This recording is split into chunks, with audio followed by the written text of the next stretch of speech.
You're using the engine wrong. A couple weeks ago, the Horus engine was released in Age of Overlord, and there's some misconceptions about the engine. Many people have pointed out that Horus is really good in Dark World. That's because you can discard off of King's Sarcophagus to send the card from the deck to the graveyard, and then you get the discard effect of the Dark World monster. And if you use Mceti's effect, you can discard the Dark World monster and get Mceti's draw and the Dark World effect. And that's really great synergy, right? It would be if that's the way it worked. The problem is that King's Sarcophagus does not discard.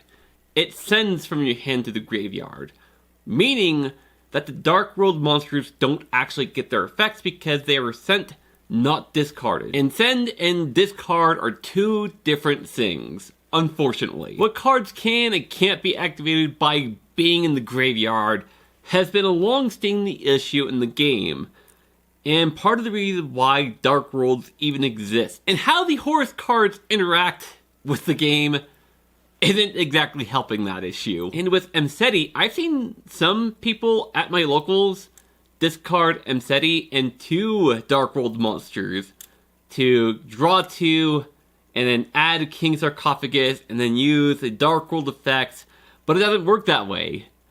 Mceti has to send 2 cards including itself, which is not discard. Another archetype that people have mentioned might be good with the Horus engine is Tearlaments. Because with Tearlaments, you send a card from your hand to the graveyard, and then send a Horus monster from the graveyard, and then you get the Tearlaments fusion effect, and that's not how it works either. The way that Mceti and King's Sarcophagus works is they send for cost, not effect. And Tearlaments, they have to send by card effect. So it's a direct contradictory to each other. So, since they're not being sent by card effect, they cannot activate their effect to fuse. Plus, and it's a little bit worse in Tearlaments, because if you mill all 3 King's Sarcophaguses, if that's how you say the plural, that engine is dead. Depending on your ratios, you now have 6 to 10 dead cards in your deck. That's not good. Back to Dark World though.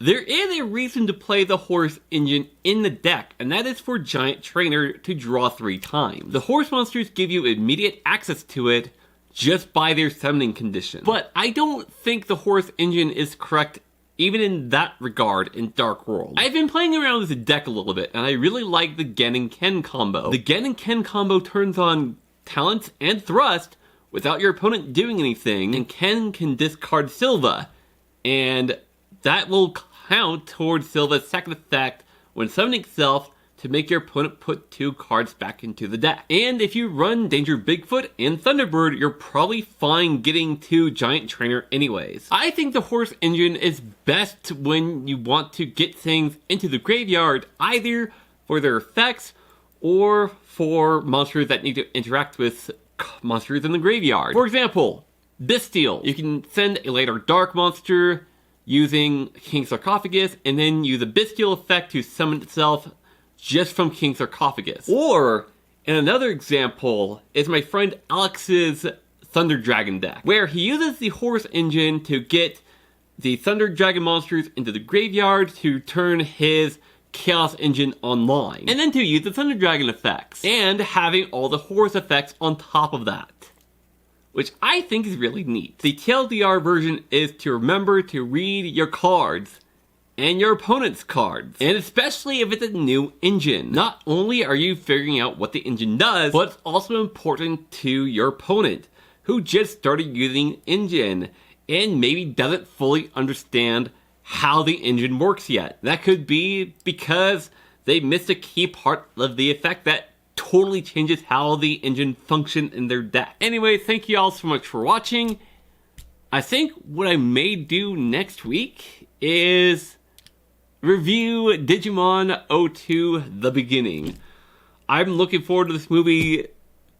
Toei Animation has been hyping this movie up non-stop. They've released a few episodes of 02 on the YouTube page, so yeah, I'm hyped for this movie. It's been a good year for Digimon, except for the small blemish that was the ending of Ghost Game. But that is for a future video.